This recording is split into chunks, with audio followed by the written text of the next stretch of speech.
क्योंकि 2024 का लोकसभा चुनाव भी आ रहा है, अभी विधानसभा चुनाव भी है, तो इन सब के मद्देनज़र एक गठबंधन बनता है देश में। उसका नाम दिया जाता है, वो तो नाम देते हैं इंडिया, लेकिन एक्चुअल में वो इंडी अलायंस है। उसका हम यहाँ हिंदी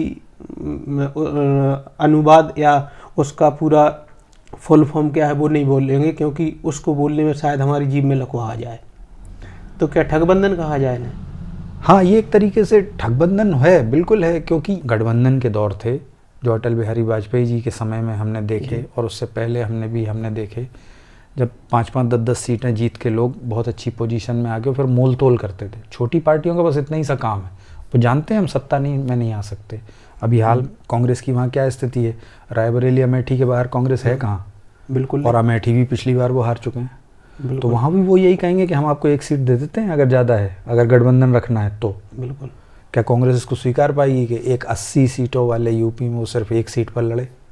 भाई कांग्रेस फिर वो राष्ट्रीय स्तर पर मजबूत कैसे हो पाएगी? किसी कीमत पे नहीं। वहाँ आप देखिए पिछले चुनाव के नतीजे थे 109 बीजेपी, 114 कांग्रेस। और वहाँ उन्होंने निर्दलियों की मदद ली, बसपा की मदद ली, सपा की मदद ली, इस तरीके से उन्होंने कैसे कैसे करके सरकार बनाई जो गिर गई उनके लिए। मतलब हमें तो ये लगता है कि जैसे ऊपर ये जो गठबंधन हो जाते हैं, जो मूल रूप से इन्हें ठगबंधन कहना चाहिए, क्योंकि इनसे निचले स्तर का जो आपका कार्यकर्ता है, जो आपका वोटर है, आपका कोर वोटर है, आपका वर्कर है, वो शायद ठगा महसूस करता है। बिल्कुल, इसीलिए इनको ठगबंधन कहा जाता है। इसलिए नहीं कहा जाता कि ये ठग हैं या मतलब चोर हैं, ऐसा कुछ नहीं है। पर जो आदमी आपके साथ जुड़ा रहा है, जिसने पैसा खर्च किया है, जिसने अपना समय खर्च किया आपकी पार्टी के लिए, जो आपके झंडे लेके घूमा है, क्या आप उससे पूछते हैं कि हम ऐसा कुछ कर लें? कभी नहीं। वह निर्णय ऊपर लेके थोप दिए जाते हैं, इसीलिए वो निर्णय ज़मीन पे नहीं दिखते, वो वोटिंग में कन्वर्ट नहीं होते। कोई एक हाई फाई नेता आता है जिसका काफिला गुजर, हम क्यों खुश हुए भाई? हमें क्या मतलब, हमारी थोड़ी है वो। अगर उसने 4 फॉर्चूनर खरीद लिए इसमें हमें क्या खुशी है भाई? बिल्कुल सही बात है। अगर हमारी नाली बिजबिजा रही है तो हमें ऐसे विधायक जिसके पास 4 फॉर्चूनर, हम उससे क्या लेना देना? हम अगले चुनाव में जाके उसके अगेंस्ट वोट करना। बिल्कुल करना चाहिए, और करना ही चाहिए। बिल्कुल उनका काम है, वो सेवक हैं हमारे। पर अब जो चीज़ है कि एक सीट पर बीजेपी के अगेंस्ट सिर्फ एक ही कैंडिडेट खड़ा, भगवान करे ऐसा हो। हाँ, देश को ऐसे चुनाव मिलने चाहिए। किसी भी एक पार्टी का लगातार सत्ता में रहना भी उन्हें दम्भ से भर देता है। बिल्कुल। जो अब हम देखने भी लगे हुए हैं कि हमारे यहाँ भी जो सीधे सरल विधायक माने जाते थे, अब उनके बच्चे गुंडागर्दी पे उतारू हो चुके हैं, थानों में घुस घुस के गालियाँ बकी जा रही हैं। तो ऐसा नहीं है कि बीजेपी कोई बहुत साफ पार्टी है, पर यह है कि विकल्प क्या है आपके पास? बिल्कुल सही बात। जनता इसीलिए परेशान है ना कि विकल्प है क्या, किसको दे दें वोट? मतलब पब्लिक की मजबूरी है कि कोई अगर 2 चोर खड़े हैं तो छोटा चोर चुनना, उसकी छोटे चोर चुनना पड़ेगा। हमाम में सभी एक जैसे हैं। नमस्कार दोस्तों, आज हम लोग चर्चा करने जा रहे हैं इंडिया अलायंस नाम के गठबंधन के भविष्य के बारे में। पिछले कुछ दिनों से कुछ ऐसी घटनाएं देखने में आई हैं जिनसे ऐसा लगता है कि इंडिया अलायंस शायद 2000 चुनाव के पहले टूटकर बिखरने वाला है। कुलदीप जी, इस देश में 2014 से जब से नरेंद्र मोदी प्रधानमंत्री बने, उसके बाद से तमाम आवाज़ें उठती रही हैं कि देश की संस्थाओं को बेचा जा रहा है, जो संवैधानिक संस्थाएं हैं उन पर कब्जा कर उनका दुर्भावना के साथ उनका मिसयूज किया जा रहा है, और तमाम जो विपक्षी पार्टियां हैं उनकी तरफ से और कई तथाकथित पत्रकारों की तरफ से एक आवाज़ उठती रही है कि देश का लोकतंत्र और संविधान खतरे में है। इन्हीं सब बातों के मद्देनज़र, और चूँकि 2024 का लोकसभा चुनाव भी आ रहा है, अभी विधानसभा चुनाव भी है, तो इन सब के मद्देनज़र एक गठबंधन बनता है देश में। उसका नाम दिया जाता है, वो तो नाम देते हैं इंडिया, लेकिन एक्चुअल में वो इंडी अलायंस है। उसका हम यहाँ हिंदी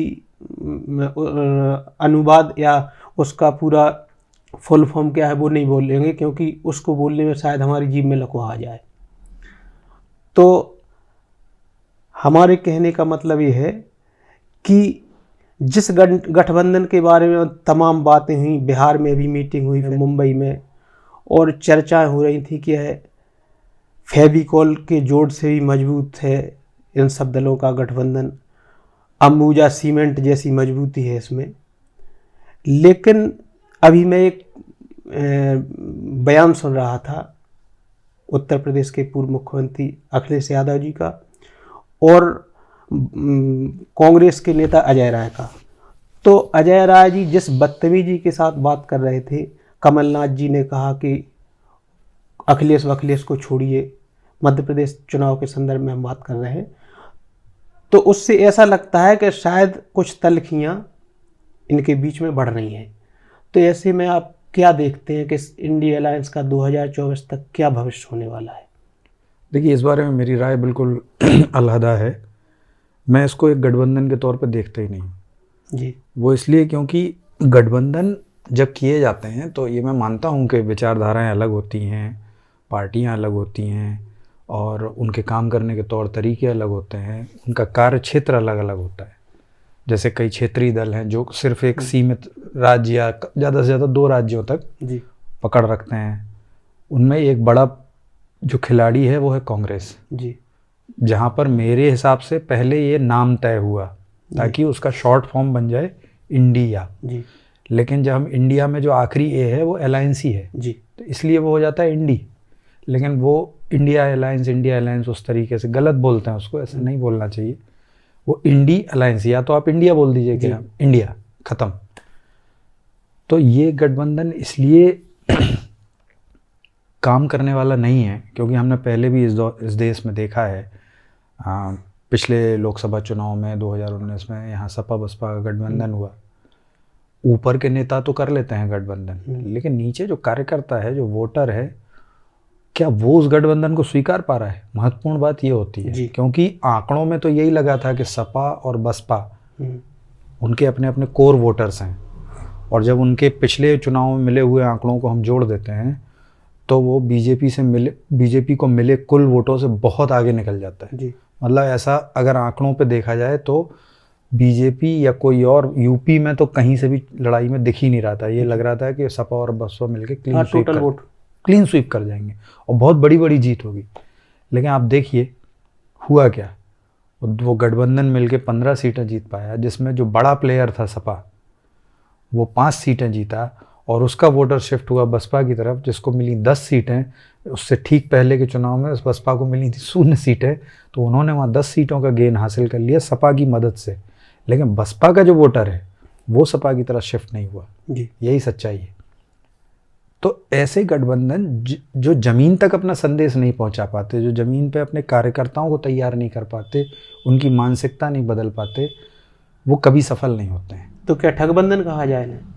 हाँ, ये एक तरीके से ठगबंधन है, बिल्कुल है। क्योंकि ये क्या है कि सब लोगों ने मिलके लड़ लिया, अलग अलग होके लड़ लिया, अपने अपने क्षेत्रों में अपनी ताकत दिखा के लड़ लिया, लेकिन लगातार 2 चुनाव हार गए। और तीसरे चुनाव में जैसा कि आप देख रहे हैं कि जो अभी तक के भी सर्वे आ रहे हैं, बीजेपी फिर क्लीन स्वीप की तरफ बढ़ रही है।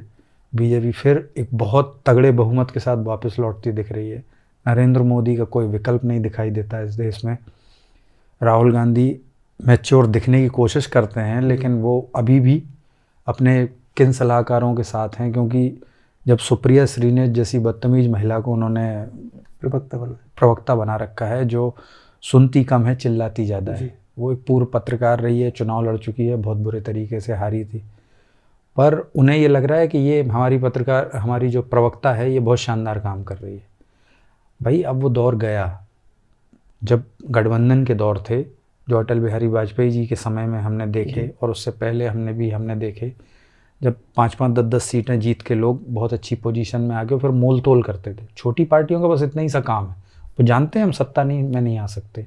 अभी हाल में हमारे सामने मध्य प्रदेश चुनाव है जी, राजस्थान है, ये 2 बड़े राज्य हैं, फिर छत्तीसगढ़ है, 5 राज्यों में चुनाव है, तेलंगाना में चुनाव होने जा रहा है और मिजोरम में। अब यहाँ पर जो अभी तक के जो आंकड़े सामने आए हैं वो ये आए हैं कि राजस्थान में बीजेपी की स्पष्ट जीत होती दिख रही है जी। तेलंगाना में केसीआर और कांग्रेस बहुत कड़ी फाइट में है। मध्य प्रदेश में भी बीजेपी और कांग्रेस के बीच में यही स्थिति है जो पिछले चुनाव में भी आप लोगों ने देखी थी कि 109 और 114 सीटों से वो लड़े, फिर कमलनाथ की सरकार बनी और उसके बाद वो गिरा दी गई। छत्तीसगढ़ में ज़रूर कांग्रेस को एक बहुत अच्छी जीत हासिल रही थी और इस बार भी ऐसा ही लग रहा है। उसकी वजह यह है कि रमन सिंह जो 15 साल मुख्यमंत्री रहे छत्तीसगढ़ के, पिछले चुनाव हारने के बाद उनको दरकिनार कर दिया गया और नया लीडरशिप नहीं निकल के आ पाई छत्तीसगढ़। तो अभी तक का लेखा जोखा यही है। पर ये छोटी पार्टियां क्या कर रही हैं, सपा और बसपा, जो इंडी में तो साथ हैं, बसपा शायद नहीं है, सपा है, बसपा नहीं है, लेकिन सपा का प्रभाव मूल रूप से यूपी में है। लेकिन आज के बयानों से ये लगता है कि अब शायद सपा भी नहीं रहेगी। हाँ बिल्कुल बिल्कुल, आप देखना ये यही होने जा रहा है, क्योंकि जब आप केसीआर जो पहले टीआरएस थी अब बीआरएस हो चुकी है, भारत राष्ट्र समिति, क्योंकि उन्हें ये दिखता था कि टीआरएस तेलंगाना राष्ट्र समिति हम सिर्फ तेलंगाना तक सीमित रह जाएंगे, तो उन्होंने बीआरएस नाम रख लिया है अपना। तो बीआरएस के साथ अगर कांग्रेस की सत्ता आती है, आप सोचिए बीआरएस जब से तेलंगाना बना है वो तब से वहाँ के मुख्यमंत्री है और पहली बार ऐसा लग रहा है कि कांग्रेस उन्हें हरा देगी। तो एक हारा हुआ मुख्यमंत्री अगले 6 महीने में जो राष्ट्रीय स्तर का चुनाव होने वाला है, क्या वो दोबारा कांग्रेस से जुड़ेगा? नहीं जुड़ेगा। जब आप उसे हराएंगे, वहाँ बयानबाजियाँ होंगी। चुनाव में ये होता है कि जब आप किसी को हराते हैं, प्रचार होते हैं, आप एक दूसरे के खिलाफ बयानबाजी करते हैं, सरकारें बनती। अगर टीआरएस वहाँ टीआरएस नहीं बीआरएस, अगर बीआरएस वहाँ हारती है तो आप सोचिए तेलंगाना में क्या कांग्रेस और बीआरएस दोबारा गठबंधन में आएंगे? यहाँ पर जो अखिलेश जी के साथ जो स्थिति बनी है, उनकी राजनीतिक समझ मुझे थोड़ी सी कम शुरू से ही लगती है, क्योंकि एक आदमी जो शून्य पर बैठी बसपा को 10 सांसद दिला दे और खुद 5 सीटों पर ही रह जाए, बिल्कुल फेलियर है ये उनका। वो क्या है? कभी वो कांग्रेस के साथ मिलके विधानसभा चुनाव लड़ते हैं, फिर उन्होंने बसपा के साथ मिलके विधानसभा चुनाव लड़ते हैं, कभी वो जयंत चौधरी के साथ मिलकर चुनाव लड़ते हैं, पर वो एकजुट नहीं रख पाते किसी को भी। चुनाव बाद ये गठबंधन खत्म हो जाते हैं, आपने देखा होगा। बिल्कुल, चुनाव हुआ, बसपा ने 10 सीटें जीती, अलायंस खत्म। नहीं वो फिर अलायंस, हमें नहीं लगता कि लोकसभा चुनाव तक ये चलेगा इंडी अलायंस, क्योंकि अभी जो विधानसभा चुनाव आने वाले हैं तो उनमें जैसे मध्य प्रदेश का अभी आया, और जितने भी दल हैं, जैसे मान लो लोकसभा चुनाव की अगर हम बात करें तो यूपी में जैसे समाजवादी पार्टी दूसरे नंबर की जनाधार वाली पार्टी है इस समय, तो क्या समाजवादी पार्टी अपनी सीटें कांग्रेस को दे पाएगी? बिल्कुल नहीं। और उन्होंने साफ, मैंने उनका बयान सुना, उन्होंने साफ कहा है कि आज आप जैसा मेरे साथ करेंगे जी, कल आपको वैसा ही मुझसे बर्ताव मिलेगा। बिल्कुल। तो इसका क्या मतलब है कि आप अगर एमपी में मुझे नहीं लड़ने देंगे, मुझे सीटें नहीं देंगे, तो मैं यूपी में जब हमारा नंबर आएगा, जो हमारा सपा का जो मजबूत किला है, वहाँ हम आपको क्यों सीटें देंगे? जबकि कांग्रेस की वहाँ क्या स्थिति है, रायबरेली अमेठी के बाहर कांग्रेस है कहाँ? बिल्कुल। और अमेठी भी पिछली बार वो हार चुके हैं, तो वहाँ भी वो यही कहेंगे कि हम आपको 1 सीट दे देते हैं अगर ज़्यादा है, अगर गठबंधन रखना है तो। बिल्कुल। क्या कांग्रेस इसको स्वीकार पाएगी कि एक 80 सीटों वाले यूपी में वो सिर्फ 1 सीट पर लड़े? भाई कांग्रेस फिर वो राष्ट्रीय स्तर पर मजबूत कैसे हो पाएगी? किसी कीमत पे नहीं। वहाँ आप देखिए दीदी हैं इंडी में, उनको खुद प्रधानमंत्री बनना है, ममता जी को। और बंगाल में 42 लोकसभा सीटें आती हैं, जहाँ बीजेपी अब 2nd नंबर की पार्टी हो चुकी है, विधानसभा में भी और लोकसभा में भी, और एक बार नहीं लगातार 2 लोकसभा चुनाव में बहुत अच्छा प्रदर्शन कर चुकी है। और इस बार भी यही माना जा रहा है कि सीटें 2-4 आगे पीछे हो सकती हैं उनकी, लेकिन वो अभी भी कम्युनिस्टों और कांग्रेस से बहुत आगे हैं ममता दीदी से लड़ने में। क्या वो देंगी सीटें? बगल में बिहार लगा हुआ है, जहाँ पर नीतीश जैसा कद्दावर नेता है जो लगातार 20 साल से मुख्यमंत्री बना हुआ है, चाहे उसे बीजेपी के साथ रहना पड़े, चाहे उसे लालू के साथ, वो सिर्फ मुख्यमंत्री रहना चाहते हैं। उनके भी मन में कहीं ना कहीं ये इच्छा है कि ये मेरा आखिरी मेरा मौका है जब मैं प्रधानमंत्री शायद बन जाऊं, क्योंकि जब तक बहुत मिली जुली खिचड़ी कोई नहीं आएगी तब तक प्रधानमंत्री, हमने वो दौर देखा है जब मैं युवावस्था में था, हमने देखा देवेगौड़ा जी प्रधानमंत्री बने, कुमार गुजराल जी प्रधानमंत्री बने, इसके बाद मनमोहन सिंह जी प्रधानमंत्री बन गए, हालांकि फिर उन्होंने 10 साल संभाल के रखा। तो हमने तेजी से, अटल जी को भी आप देखिए 3-3 बार प्रधानमंत्री बने, 13 दिन की सरकार चली, 13 महीने की सरकार चली, फिर वो जाके 5 साल की अपनी पूरे कार्यकाल पूरा कर पाए।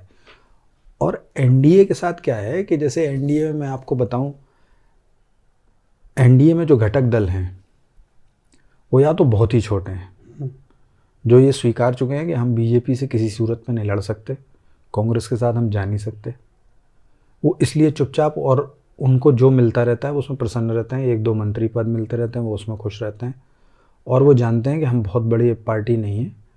शिवसेना के साथ यही समस्या होने लगी थी कि वहाँ पर बीजेपी बहुत मजबूत होती जा रही थी महाराष्ट्र में, और विधानसभा चुनाव के नतीजों में हमने देखा भी कि बीजेपी के विधायक ज़्यादा चुन के आए शिवसेना से। इसके बाद ही तो वहाँ मुख्यमंत्री पद की लड़ाई शुरू हुई, वरना पहले तो यही तय रहता था कि शिवसेना का ही मुख्यमंत्री होगा। साउथ में आप देखिए AIADMK के साथ लंबा गठबंधन था जो अब टूट गया है। उसकी वजह यह है कि वहाँ जो बीजेपी के अध्यक्ष हैं वो बहुत ही शानदार काम कर रहे हैं, और वो काम कर रहे हैं जड़ों पर, मतलब संगठन को मजबूत करने पे काम कर रहे हैं, जो कि ना DMK को पसंद आएगा ना AIADM को। तो वो होना था, आज नहीं तो कल वो अलग होना था, लेकिन जब तक वो एक साथ रहे गठबंधन NDA में, तो उन्होंने हमेशा, बीजेपी ने ये मान के चला कि तमिलनाडु में हम नंबर 2 पे हैं और नंबर 1 पर AIADMK ही है। तो गठबंधन में यही होता है। यहाँ पर सपा प्रमुख अखिलेश जी ने मध्य प्रदेश में, देखिए आप बुंदेलखंड से और रीवा का जो क्षेत्र है वहाँ पर ये सारा इलाका आपने देखा है यूपी के बॉर्डर से सटा हुआ है, और यूपी के जो बॉर्डर से सटे हुए ज़िले हैं वहाँ पर सपा थोड़ा बहुत प्रभाव रखती है। वो इतना प्रभाव रखती है कि जीत ना पाए लेकिन हरा जरूर देगी। ऐसी 20-22 सीटों पर उसका प्रभाव है। उसके बावजूद उन्होंने, अखिलेश जी ने बहुत स्पष्ट कहा कि मैं, जब मुझे बुलाया गया, मैं मध्य प्रदेश में, हमारे साथी गए और उन्होंने बैठ के चर्चा की, हमने सिर्फ 7 सीटें मांगी थी जी। और इतने, अगर इंडी गठबंधन को इतने बड़े पैमाने पर पूरे देश में चलाना है, इतनी अलग अलग विचारधारा की पार्टियों को लेके चलना है, तो मुझे नहीं लगता कि ये कोई बड़ा मसला था कि उन्हें 7 सीटें दे दी जाती, समझौता करना और वो पड़ेगा। जीतते। बिल्कुल, क्योंकि कांग्रेस वहाँ कोई कमजोर स्थिति में नहीं है। अगर कांग्रेस की मदद से सपा के 4-5 विधायक जीत भी जाते तो आपका भविष्य में जो 6 महीने बाद जो बड़ा चुनाव आने वाला है उसका असर आपको यूपी और MP दोनों जगह बहुत अच्छा दिखता। अच्छा, पहले शुरू में जो सर्वे आ रहे थे तो उनमें कांग्रेस बीजेपी से आगे थी, लेकिन कल एक वो किसका NDTV का सर्वे आया, इंडिया टीवी का सर्वे जो आया है, उसमें अब बता रहे हैं कि बीजेपी उससे, कांग्रेस से आगे आ गई है। ठीक है, लेकिन अब इस सर्वे के बाद ये जो अखिलेश यादव वाली समाजवादी पार्टी से जो इनका गठबंधन में दरार आ रही है, तो इसका क्या कांग्रेस पे नेगेटिव असर जाएगा? बिल्कुल बिल्कुल जाएगा, क्योंकि आप ये मानिए कि समाजवादी पार्टी का यादव समाज पर बहुत अच्छी पकड़ है, और ऐसा नहीं है, आप पिछले कुछ चुनावों को उठा के देखिए, वो इक्का दुक्का सीटें वहाँ जीतते रहे, और कई सीटों पर वो बहुत अच्छे नंबरों से 2nd पोजीशन तक गए, मतलब टफ फाइट देके और दूसरे पोजीशन पे रहे। मतलब चंद हजार वोट जुटाना उनके लिए कोई बड़ी बात नहीं, नज़दीकी उसमें हारे मुकाबले। बिल्कुल। और ये बुंदेलखंड और रीवा एरिया से सटे हुए जितने भी ज़िले पड़ते हैं, निवाड़ी हुआ, छतरपुर हुआ, टीकमगढ़ हुआ, वहाँ वो प्रभाव रखते हैं। दतिया है, शिवपुरी है, भिंड, मुरैना, यहाँ हर जगह वो जीतने की स्थिति में नहीं होते हैं, ये बात सही है, जीतने की, लेकिन उनके लिए 5-7 हज़ार वोट इकट्ठे करना कोई बड़ी बात नहीं है। किसी भी पार्टी का, वहाँ 2 पार्टियाँ, मध्य प्रदेश में 2 ही पार्टियों के बीच में मुख्य लड़ाई होती है, बीजेपी और कांग्रेस, लेकिन पिछले 20 साल से लगातार बीजेपी ही सत्ता में, लगभग 18 साल बीजेपी ही सत्ता में है, बीच में 1-1.5 साल कमलनाथ का रहा। तो वहाँ पर भी आप देखिए पिछले चुनाव के नतीजे थे 109 बीजेपी, 114 कांग्रेस, और वहाँ उन्होंने निर्दलियों की मदद ली, बसपा की मदद ली, सपा की मदद ली, इस तरीके से उन्होंने कैसे कैसे करके सरकार बनाई जो गिर गई। और अभी हम आगे और इस बारे में आने वाली वीडियोस में चर्चा करेंगे, बहुत विस्तृत चर्चा करेंगे कि किन सीटों पर क्या प्रभाव रहता है इन छोटी पार्टियों का जी। उस पर भी हम चर्चा अलग से करेंगे, क्योंकि वो बहुत विस्तृत विषय है, इतने जल्दी नहीं हो पाएगा।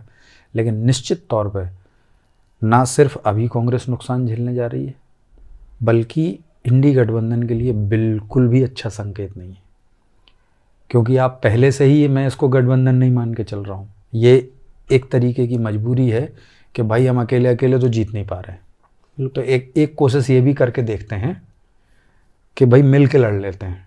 लेकिन वो सिर्फ बातें करने में और सिर्फ चर्चा करने के लेवल तक तो ठीक है, जब ज़मीनी चुनाव आएंगे आप अपने कार्यकर्ताओं को क्या समझाएंगे कि मत लड़ो सीटों पर चुनाव, क्योंकि आप पिछली बार आपने जब बसपा के साथ गठबंधन किया आपने आधी सीटें दी उनको, आधी सीटों पर सपा का कार्यकर्ता जो चुनाव लड़ने की इच्छा रखता नहीं है लड़ पाया। वो चुपचाप रहा।